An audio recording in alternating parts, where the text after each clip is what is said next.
시청자 여러분 안녕하세요. 부자가 되는 런치타임 진행의 백설입니다. 여러분 점심 맛있게 드시고 오셨나요? 저희가 이번에는 주식을 알기 쉽게 떠먹여 드리도록 하겠습니다. 오늘 파고 순재 야수창환 두 분과 함께합니다. 두 분 어서 오세요. 안녕하십니까.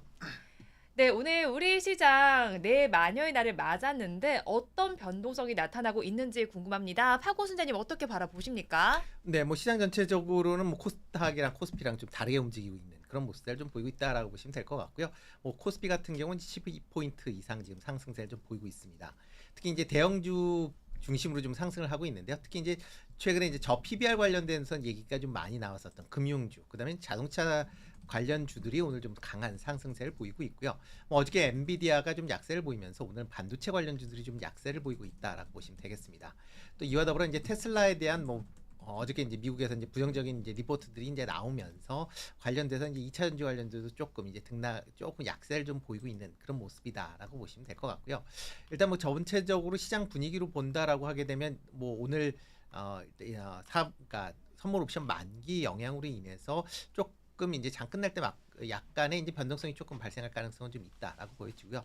특히 이제 오늘 밤에 이제 또 미국의 PPI가 발표될 예정입니다. 그거에 따라서 또 이제 향후에 이제 다음 주에 이제 열리는 이 연준의 그 회의에서 과연 기준금리에 대해서 특히 이제 그 이후에 점도표에 관련된 그런 이제 이슈들로 인한 그런 부분이 같이 영향을 미칠 가능성도 있으니까 일단은 뭐 오늘은 조금 뭐 관망을 하는 그런 분위기 아닌가라는 점 생각을 해보고 있습니다. 네, 오늘 우리 시장 관망하는 분위기가 짚어지고 있다고 정리를 해주셨고요. 야수창환님 시장 어떻게 보십니까?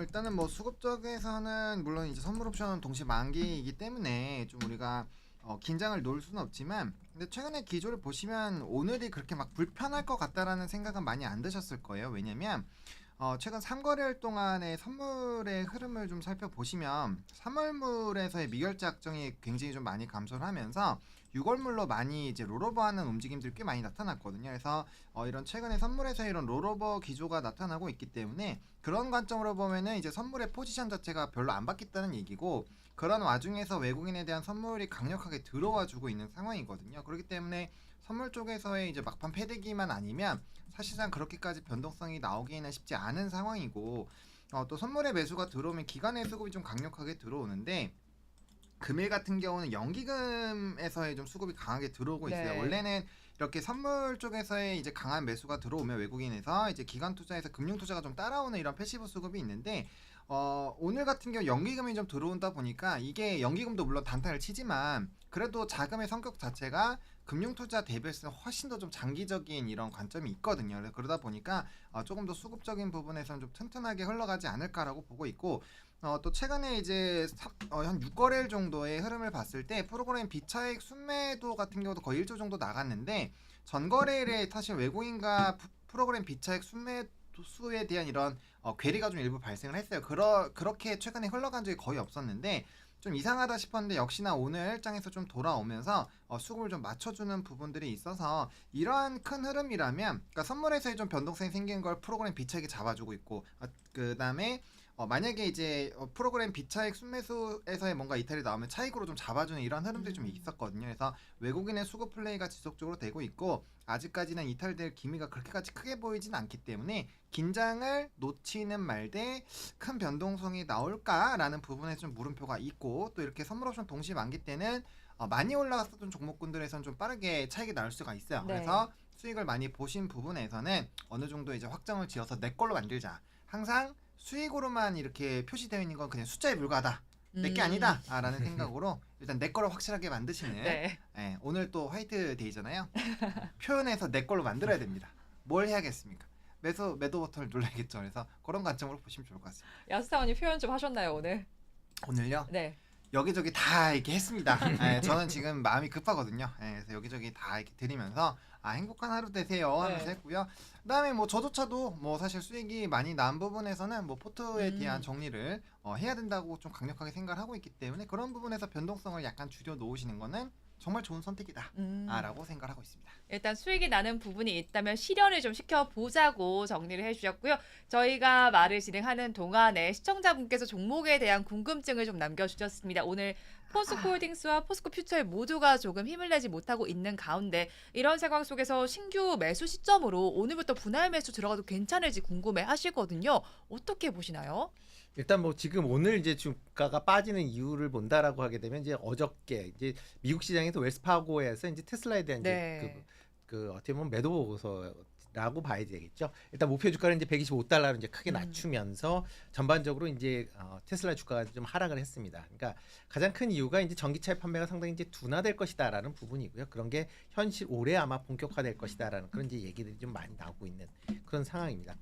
이렇게 이제 계속 나쁜 얘기가 나오고 있는데 굳이 지금 시점에서 사야 될 것이냐라고 하게 되면 약간 좀 퀘스천 측면은 분명히 있습니다. 특히 이제 그 리튬 관련돼서 뭐 얘기들이 많이 나오는데, 그러니까 그 현재 이제 포스코 같은 경우 리튬 생산이 아마 우리나라 이제 날씨로 보면 겨울철에 생산이 돼야 되는 거고요.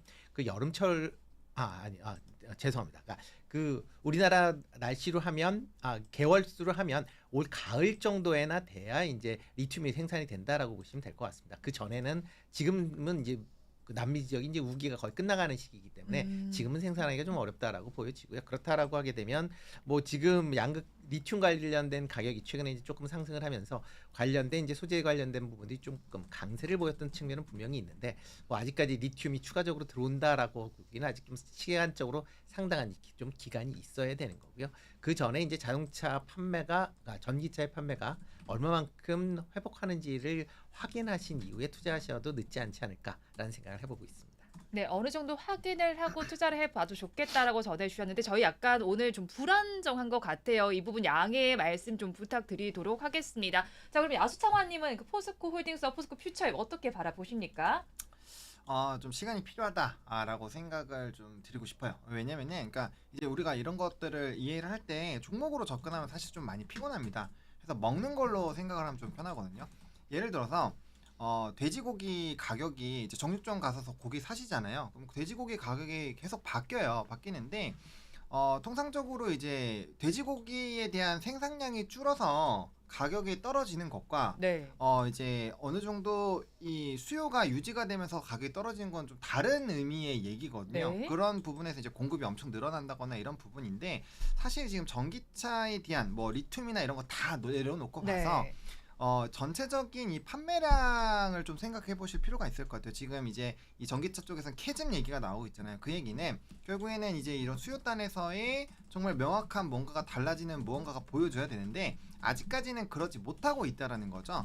그러니까 돼지고기가 아니게 되기 위해서는 소고기처럼 비싸지기 위해서는 생산량이라든지 이런 뭔가 변화가 있어야 되는데 그 단에서의 뭔가 변화가 없다라는 거예요. 그렇기 때문에 사실 지금 시점에서는 급하게 할 필요가 전혀 없는 상황이다라고 보시면 좋을 것 같고 사실 그런 부분에 있을 수가 있어요. 계속적으로 2차 전지를 째려 보시다가 이번에 큰 랠리가 나왔을 때 이제 수익이나 이런 동참을 못 하셨던 분들께서는 봤을 때 지금 굉장히 싸 보일 수가 있거든요. 근데 사실 조금만 눈을 돌려보면 그렇게 싸 보이는 산업군들이 지금 너무나도 많아요. 왜냐면 네. 위에서 있다가 박살난 종목군들 뭐 바로 말씀드린 거 건설기계 같은 것들 엄청 네. 많거든요. 고점 대비 박살난 게 지금 한두 개가 아니에요. 그래서 그런 부분에서의 매력을 느끼실 수는 있지만 산업적으로 뭔가 좋은 얘기보다는 지금 좋지 않은 내용들이 많다라는 점. 그리고 이제 뭐 우리가 미용 의료기기 하면 인모드를 항상 얘기하고 네. 화장품 얘기하면은 뭐 엘프뷰티를 얘기하고 이렇게 좀 각각마다 산업마다 지표로 보는 종목군들이 있는데 2차 전지는 대표적으로 이제 뭐 리튬 쪽은 앨범알이라도 보던가 아니면은 뭐 이제 테슬라를 보잖아요. 근데 테슬라가 지금 완전 박살나고 있어요. S&P 500 기업들 중에서 지금 502위거든요. 연간 수익률로 보면은. 네. 그러니까 그 정도로 지금 굉장히 부진해요. 테슬라가 이렇게까지 부진했었던 적이 과연 언제가 있었을까라고 생각해볼 언제쯤인 것 정도 같으세요? 올라가기 전이죠. 네. 액면분할하기 전에. 음. 그러니까 그래서 막 10배 이렇게 막 1300 쓸라 네. 그다 막 이렇게 했을 때 있잖아요. 네. 그 나오기 전 정도까지 가야 이렇게 좀 그땐 테슬라 부진했었나? 주주분들 좋으셨을 텐데 그렇죠. 그때 샀어야 되는데. 원래 다 그런 거죠. 제 주위에 그것도 있어요 그렇고. 사신 분 그때. 아 그래요? 네. 지금 이제 그때 그 얘기 하실 거예요. 네. 개수를 더 썼어야 됐는데. 그니까요. 그죠? 딱 그 얘기 똑같은 얘기예요. 하시더라고요. 네. 그러니까 못 사신 분들은 네. 썼어야 됐는데 속이 사신 쓰리다. 분들은 네. 몰빵 쳤어야 됐는데 여러분들 그 기회 잡는 거 쉽지 않아요. 어쨌든 그래서 저희 또 다른 기회 드리면 되죠. 그렇죠. 네. 그래서 오히려 시간은 걸리지만 네. 근데 제가 생각했을 때는 만약에 조금의 이런 환전에 대해서 두려움이 없으시다라고 한다면 저라면은 포스코홀딩스나 포스코 퓨처엠보다는 테슬라의 기회를 먼저 노려보지 않을까 싶습니다. 왜냐면 네. 지금 뭐 아시겠지만 비아디와 네. 테슬라가 지금 피 터지게 막 싸우고 있어요. 난리 났죠. 누군가는 네. 이기겠죠. 전 테슬라가 이길 것 같거든요. 음. 그러면은 그 테슬라가 이기고 캐즘이 끝나고 FSD 나오면서 이제 왕하고 딱 2차 전지 섹터가 딱 좋아져요. 네. 그럼 그때부터 수요가 늘어나면서 이제 소재단이나 뭐 기타 쪽이 좋아지겠죠. 그런 흐름들이 될 건데 그러면 뭘 해야 돼요? 테슬라가 결국에는 그 앞단에서 싸우는 비아디가 이기던 테슬라가 이기던 네. 그들이 일단 해결이 나야 되잖아요. 근데 이제 자동차 중국의 판매량을 보시면 테슬라의 순위가 네. 굉장히 높아요. 전혀 떨어지지도 않고 성장률 쪽도 그렇고요. 그래서 네. 그런 부분에서 본다면 오히려 테슬라를 먼저 지표 삼아서 보시는 게 테슬라가 올라가기 시작하고 신고가 찍고 막 네. 온 세상이 막 서학개미가 지금 테슬라 다시 막 산다.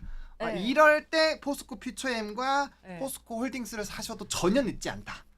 그 테슬라에 어떻게 매수가 들어오냐 보고 사자 이거예요? 그렇죠. 테슬라가 이제 시장에서 전 세계에서 주목을 받는 그 시점에 사셔도 전혀 늦지 않아요. 그래서 저는 그렇게 보시면 좋을 것 같고 그렇게 안 되면 네. 가다가 가다가 꼬꾸라집니다. 쉽지가 않아요 지금 장기적으로. 물론 회사 굉장히 좋아요 여러분들 그러니까 오해하시면 안 돼요. 포스코홀딩스와 포스코 퓨처엠을 보겠다면 테슬라를 먼저 보자 이 말씀이신 거죠? 그쵸. 한 주라도 사놓으셔가지고 이렇게 지금 소수점 매수 되는군요. 5천 원이라도 사서 일단 흐름 보시다가 네. 이게 양전하고 막 플러스 10% 되고 20% 되고 좋아지고 있다. 네. 그럴 때 하셔도 그럼 전혀 바로 이제 늦지 우리 않다. 집 들어와서 보자 이거네요. 그렇죠. 네. 바로 보자. 아, 지표 삼아서. 지표 삼아서 네. 파고 순자님의 의견도 궁금해요. 네. 이번 대결 피터지게 싸운다 말씀해 네. 주셨는데 테슬라가 이길 거로 보세요? 아니요. 아니요.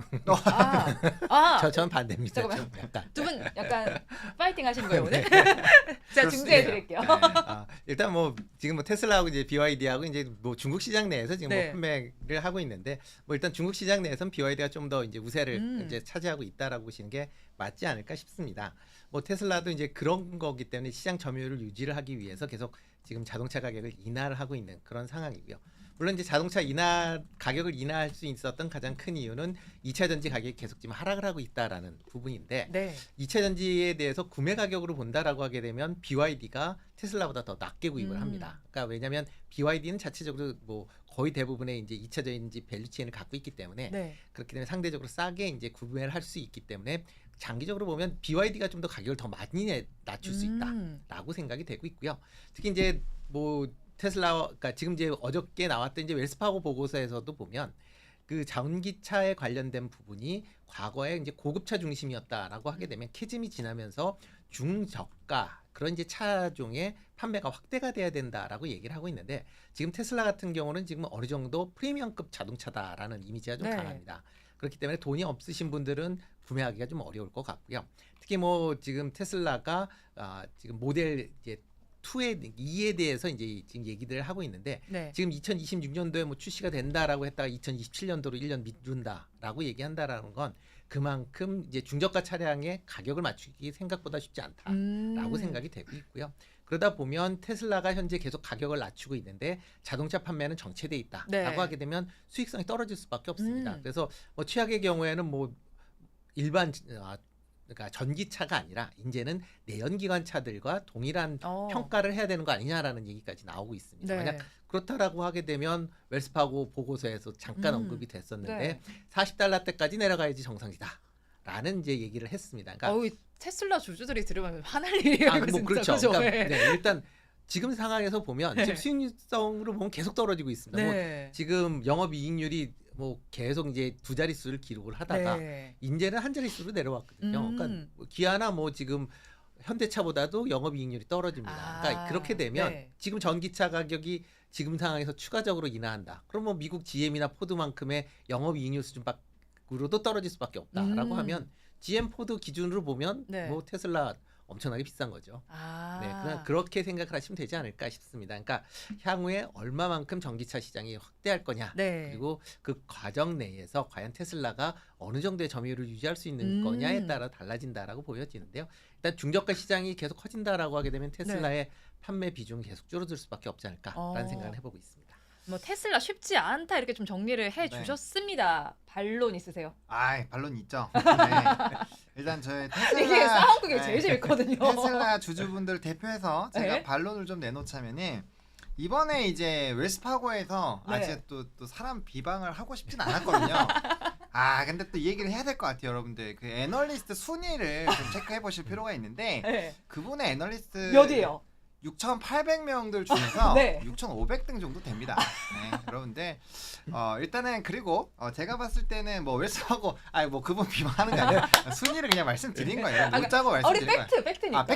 팩트. 그리고 제가 봤을 때 웰스파고보다는 이제 다른 쪽에서도 많이 매도 리포트가 나왔고 네. 제가 봤을 때는 이제 테슬라 쪽이 모건 스탠리인데 네. 그쪽에서 최근에도 목표 조약 하향한 게 있어요. 음. 그러니까 그런 부분에서 조금의 영향이 센티가 좀 어질어질한데 네. 다른 쪽에서 다 던지니까 피곤하다 이렇게 됐는데 지금 다른 쪽에서 웨드부시 같은 경우는 오히려 사보자 네. 라는 그런 의견도 나왔고 오. 우리 또 돈나무 누나가 또 그렇게 또 잘 사고 있거든요, 테슬라를. 그리고 여러분들 테슬라에 대해서 한번 잘 생각해 보셔야 되는데 우리가 AI 반도체 시대잖아요. 네. 그럼 뭐가 필요할까요? 일단은 이렇게 데이터들이 잘 움직여야 되기 때문에 여기서 뭐 있죠? 테슬라는 스타링크가 있어요. 네. 스타링크가 있고 두 번째 전력이 많이 필요합니다. 테슬라 에너지 사업도 하고 있어요. 네. 그리고 그런 거 활용해서 뭐 합니까? 로봇 움직여야죠. 음. 옵티머스 엄청 빨라요. 요즘 손가락 관절도 잘 움직입니다. 그런 생각을 하셔야 돼요. 네. 물론 이제 그런 사업군들이 잘 진행되기 위해서는 네. 전기차 사업이 잘 진행이 돼야겠죠. 음. 하지만 테슬라도 요즘 가격이 굉장히 많이 떨어졌어요. 3만 불짜리도 지금 나와 있는 상황이죠. 네. 많이 떨어져 있는 상황이고 또 이제 FSD가 전 핵심이라고 봐요. 소프트웨어를 판매를 하면서 이제 차량은 그냥 이제 싸게 주는 네. 원가나 마진 그렇게 많이 남지 않고 아. 소프트웨어를 팔면서 이제 제가 앞서 말씀 스타링크로 가면서 이제 에너지 사용하고 로봇들이 막 이렇게 움직이면서 그런 쪽으로 보셔야 돼요. 그러니까 아. 테슬라는 전기차만의 기업은 아니다. 이 네. 테슬라 주주분들을 위해서 제가 이렇게 요목조목 지금 정리해드린 거 아니, 아마 테슬라 알고 계실 주주분들 거예요. 다 그렇게 생각하세요. 사실 테슬라는 아니에요. 전기차만 보는 게 아니다. 그렇게 아니에요. 생각하시죠. 네. 아닙니다. 생각보다 아니에요? 그러진 네. 않아요. 그렇게 생각했다면 네. 이번에 이 매도 리포트를 가지고 이렇게까지 조정이 크게 나올 수가 없죠.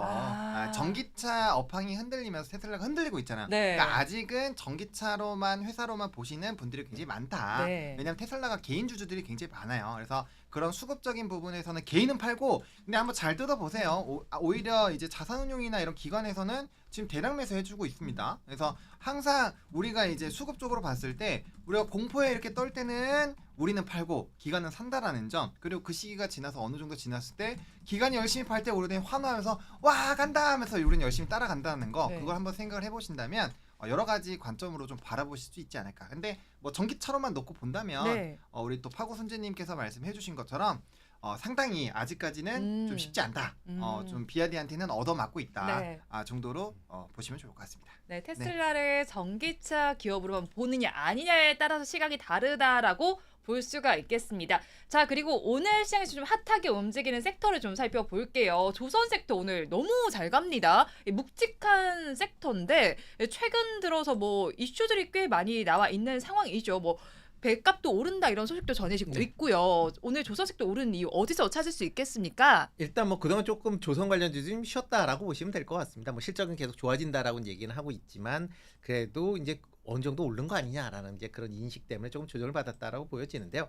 그렇지만 이제 수주에 대한 부분이 계속 지금 꾸준하게 이루어지고 있다라는 거고요. 뭐 특히 이제 암모니아나 또 이제 메탄올선 같이 이제 친환경선에 대해서 수주가 계속 좀 뭐 꾸준히 나오고 있는 그런 상황입니다. 뭐 지금 중국 업체들과의 이제 경쟁 관계에 대한 얘기들을 많이 하고 있는데 특히 이제 국내 조선사 같은 경우는 이미 고부가치선으로 이제 도크가 거의 꽉 차 있는 상황입니다. 네. 그러니까 배를 만들 수 있는 공간이 없습니다. 그러니까 그런 와중에 굳이 뭐 저렴한 배를 뭐 수주해서 참여할 필요가 있겠느냐라고 보면 굳이 할 필요 없거든요. 네. 왜냐면 비싼 거 골라서 받으면 되니까.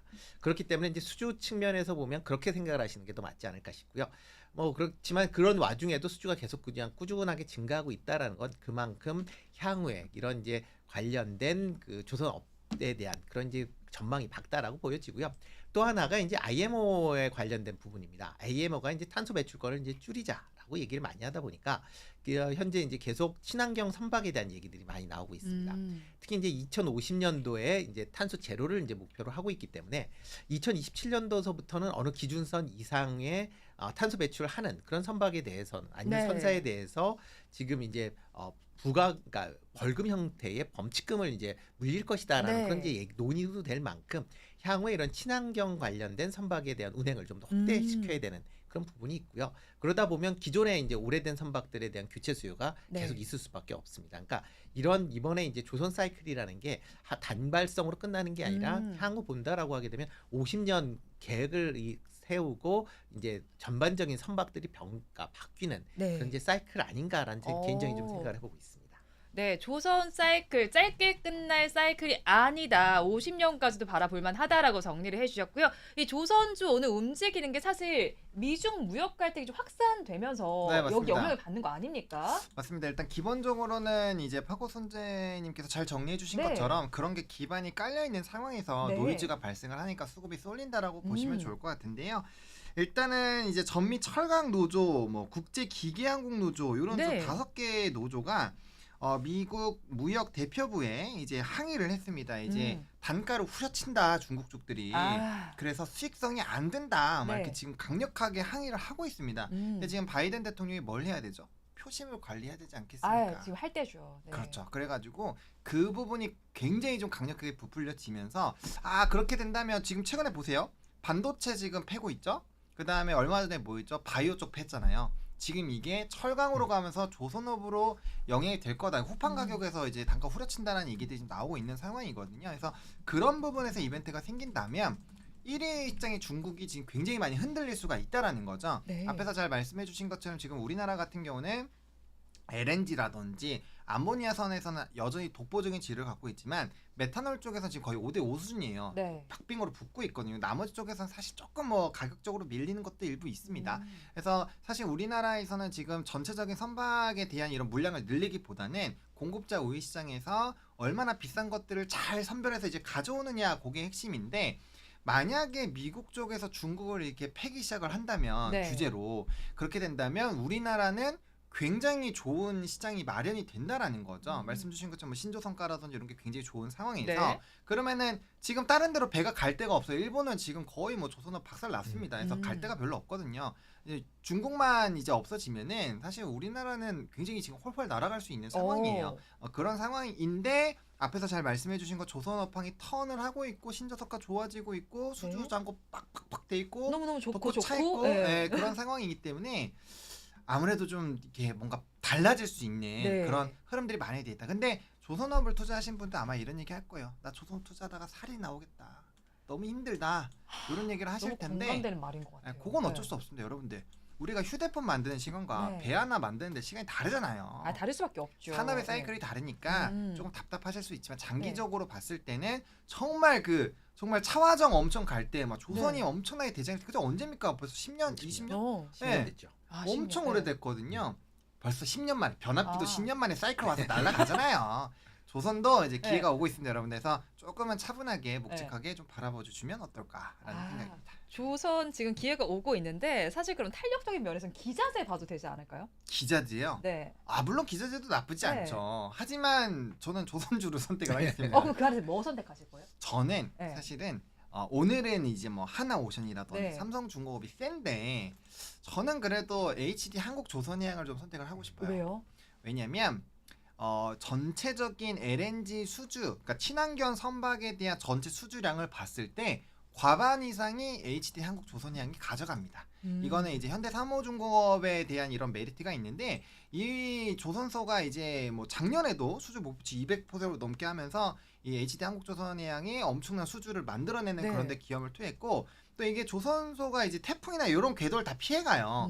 그리고 조선소 중에서는 가장 나중에 지어서 최신의 기술을 가지고 있거든요. 그러다 보니까 뭐 생산성이라든지 기술력이라든지 이런 메리트가 있습니다. 근데 그게 상장이 안 돼 있어요. 그 모멘텀을 보려면 어쩔 수 없이 HD 한국조선해양 해야 된다. 수주 목표치 이미 많이 채웠고요. 최근에 신문들 한번 돌려보시면 암모니아선, 뭐 메탄올선 HD 한국조선해양이 정말 쓸어가는 흐름들이 많이 나타났습니다. 그래서 그런 부분에서 실적과 수주가 지금 앞서게 나가고 있는 쪽이 요거기 때문에 네. 다른 쪽이 빠르게 올라가는 거는 키높이를 좀 맞추는 것도 있어요. 왜냐면 다른 데 좀 박살 날 때 한국조선해양 좀 잘 버텨줬거든요. 네. 좀 무겁기도 하고 그래서 그런 부분에서는 묵직한 쪽을 바라보시는 게 저는 여전히 괜찮지 않을까라고 생각을 하고 있습니다. 네, HD 한국조선해양 좀 묵직한 쪽을 바라보자고 정리를 해주셨어요. 파곤 순자님 의견은 어떠신지 궁금하거든요. 2월에는 그래도 선박 수주량이 중국을 제치고 또 1위를 차지했잖아요. 그런 만큼 어떤 종목 조금 더 집중력 볼까요? 일단 뭐 대형주 물론 이제 관심 있게 보셔야 되는 것 네. 같고요. 뭐 대형주가 이제 좀 크다. 그래서 이제 좀 탄력적으로 보겠다라고 하게 네. 되면 이제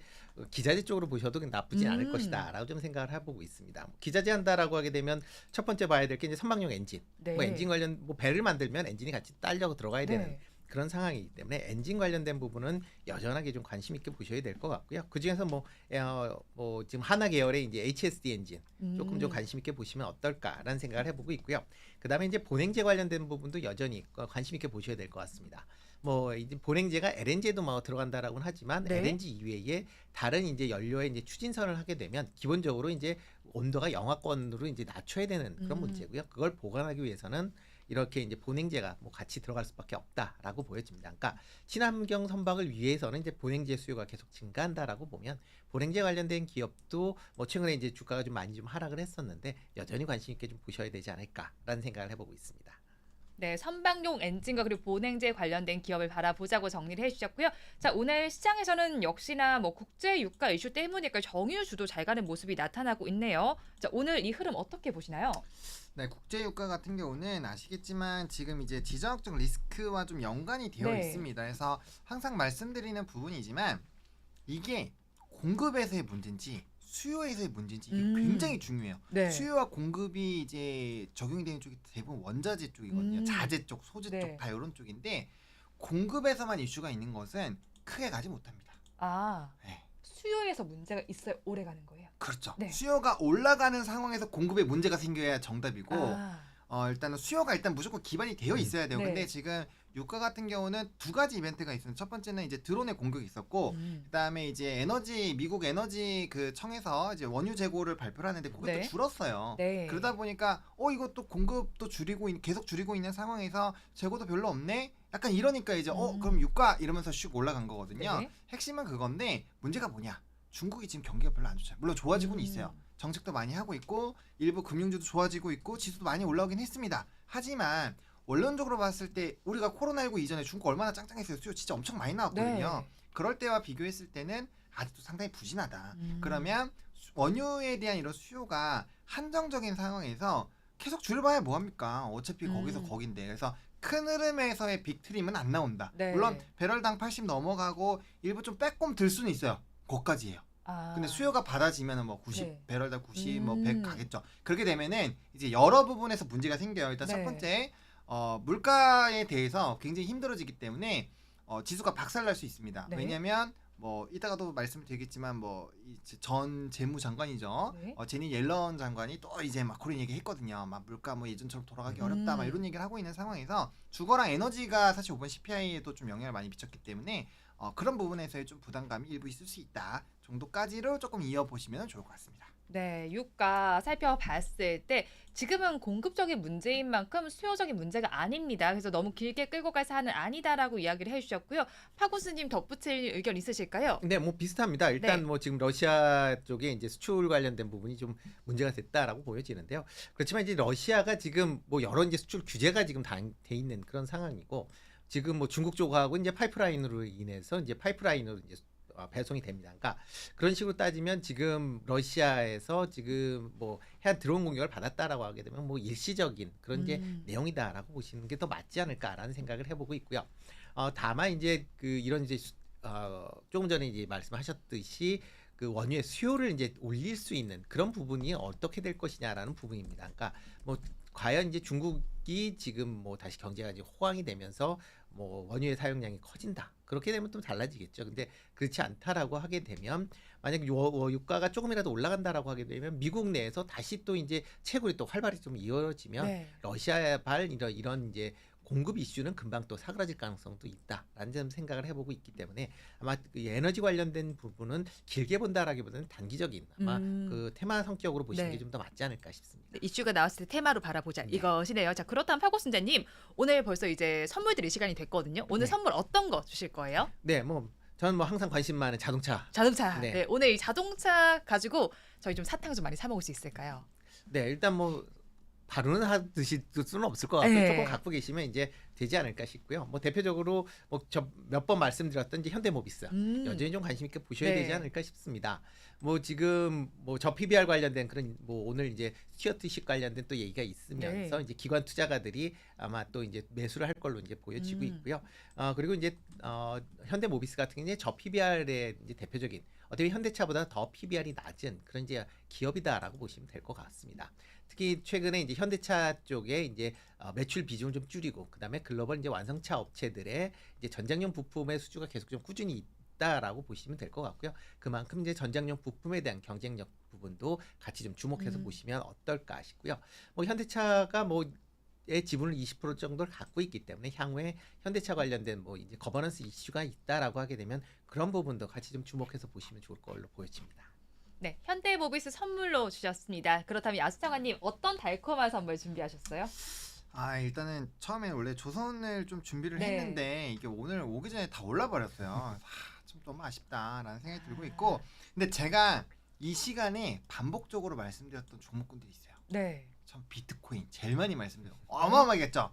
근데 건설기계가 또 올라가고 있어요. 건설기계를 좀 보자. 일단은 왜냐면 최근에 이제 뭐 제거는 좀 쉽지 않을 것 같긴 한데 어쨌든 그거 약간 엮여서 움직임이 네. 나타나는데 바닥권에서 이제 좀 이렇게 고개를 들려고 하고 있어요. 그래서 음. 건설기계 일단 좀 관심 있게 네. 보시면 좋을 것 같고 화면에서도 보이시겠지만 제 피부가 별로 좋지는 않거든요. 그래서 요즘에 미용 의료기기에 참 상당히 네. 관심이 많이 생기고 있습니다. 근데 아. 오늘 뭐 비올의 리포트에다가 뭐 산업적인 성장, 클래시스 막 볼륨은 엄청 잘 되고 있다 막 이런 얘기 네. 막 들리고 있거든요. 그래서 남자인 제가 이렇게 피부에 관심 없던 제가 관심을 가질 정도니까 네. 미용 의료기기 쪽도 좀 관심이 많이 갑니다. 그래서 이런 쪽도 좀 보시면 좋을 것 같고 만약 좀 짜릿짜릿한 거 느끼고 싶으시다 하면은 네. 변압기와 그와 이제 같이 움직이는 에너지 친구들 같이 네. 봐주시면 좋을 것 같습니다. 네, 뭐 여러 가지 섹터를 좀 전해주셨네요. 본방 통해서 자세히 이야기 전해주실 거죠? 아, 뭐 다 본방- 짚어만 주셨으니까, 그렇죠? 본방에서는 또 다른 네. 아, 또 또 다른 먹거리를 준비했습니다. 또 다른- 왜냐면 또 우리가 또 중복되는 거 별로 안 좋아하거든요. 또 다른 차림이 있다. 그럼요. 네. 먹을 게 너무 많아요 지금. 뭐 너무 많아요. 네. 그러면 저희 다음 아인슈타인 먹거리가 헝그리. 네, 아. 너무 배고프죠. 먹어도 배고프니까? 배고파요. 그러니까 저희 더 먹어야 된다. 그렇죠. 아직 체할 때 아닙니다. 네. 뷔페에 지금 들어왔기 때문에 최대한 할 수 있을 만큼 열심히 또 이제 눈에 가는 쪽 네. 이렇게 노려보시면 좋을 것 같습니다. 네, 뷔페에서 뭘 솎아내면 좋을지 저희 본방 통해서 전해드리도록 하겠습니다. 저희 잠시 후에 다시 뵐게요. 안녕. 안녕.